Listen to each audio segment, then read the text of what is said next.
Okay. My name is Cheryl Smith. I'm from Voices from the Street as well. I'm not sure that I have a question, but I'll just describe. I've been involved with government housing since I was born, children's aid and supportive housing and whatnot. For the last 7 or 8 years, I've lived in private market housing, and I'm thriving there, except that I'm paying $900 a month in rent of a $1,300 check. And I'm just wondering if this situation is going to be addressed in these consultations, and if so, how? And I'd like to introduce the subject of portable subsidies at this point. Can I just suggest it will be addressed definitely if you raise it. So, so make sure to go there and raise it. Okay, I will do that. And it's really an important issue. And you've heard John and others raise the issue. Scott's talked about it as well. And that's the problem of the gap between what people can afford to pay and what the landlords charge in the private market, and the idea of a housing benefit or some other sort of thing. But I want to just say one quick thing to you, and you should make sure to talk about your solution too, because the way to guarantee your solution gets into the record is to raise it and talk about it, the portable subsidy. But one of the questions a lot of people ask is what percentage of a person's income is affordable? And nowadays, sometimes they say 30%, sometimes even more. If you take John's time machine that he did, and he went back about 75 years, if you go back about 100 years before that, back to the era when we were still sort of transitioning from a feudal economy into an industrial economy, in those days they had a rule which was that you work a week for yourself in order to pay a month's rent to your landlord. And so it was a week for a month, and that's where the idea of 25% of a person's income should go to their housing originated back then. Now that may be, that's an old rule from back then. It may be a good rule, but it may be, and I'd like you to think about this and others, is 25% right? Is 30% right? Is 40% or 20% or whatever? And I think about that and make those contributions, because that's the kind of very specific intervention that would be very, very helpful to make. That's a long time. When I was about 40 years ago, when I went out to work, they said you have to make 25% of your income goes to your rent. I'm 71 now. So when I was young, so it's not, you don't have to go back that far. It was the feudal era. Okay, John, I think wants to comment. I just want, in terms of Cheryl's comment about portability, the whole idea of a housing benefit is that it would be a portable subsidy that people would be able to take with them.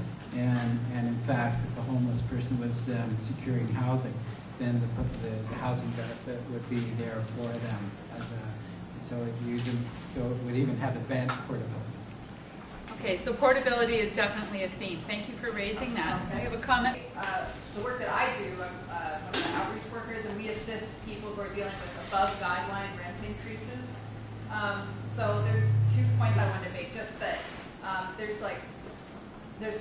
every time you go to a building and explain to people, okay, your landlord's done this work, and they put in a new boiler, they fixed the elevator that's not been working for 15 years or whatever, and now they're going to jack up your rent. And people are always curious. They're like, why? This is a business. Why aren't they required to invest in their own properties? Why do the tenants have to pay for work that should be, part of regular maintenance, right? And I think, and we have to say, well, there's always been this back and forth about this in the legislation, and right now tends to favor the landlord.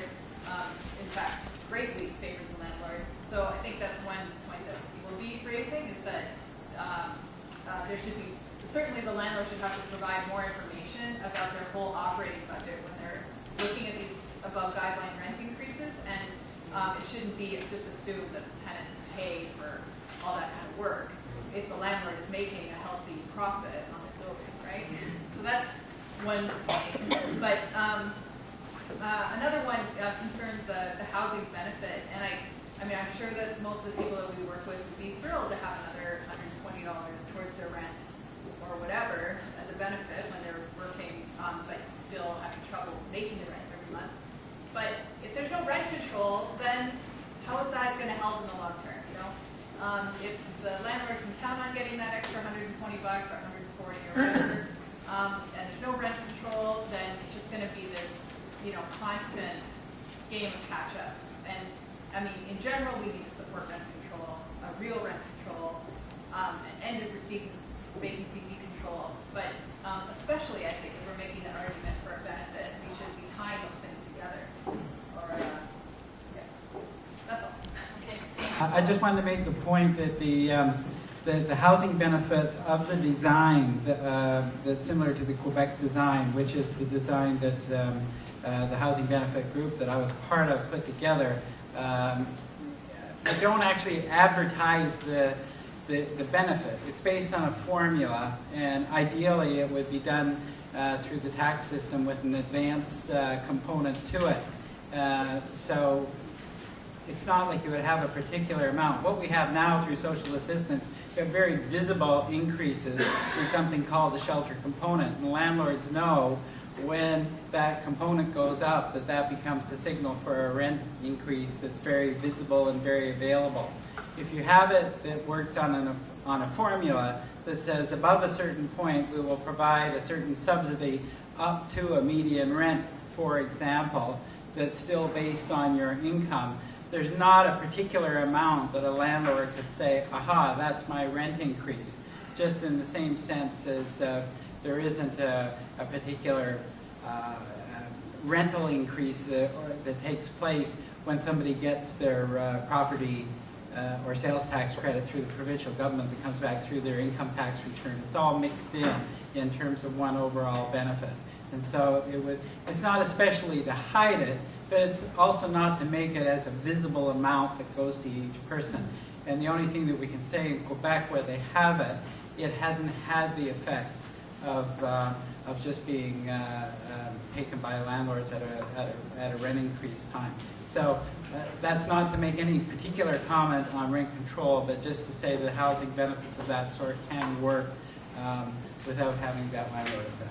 What we know from the 3 sessions that have been held so far in the Sioux and in Peel Region and last night in Windsor is that that our friendly government people have a tendency, they take the 5 questions and they assign people and they say, we want you to go into this group and talk about housing indicators.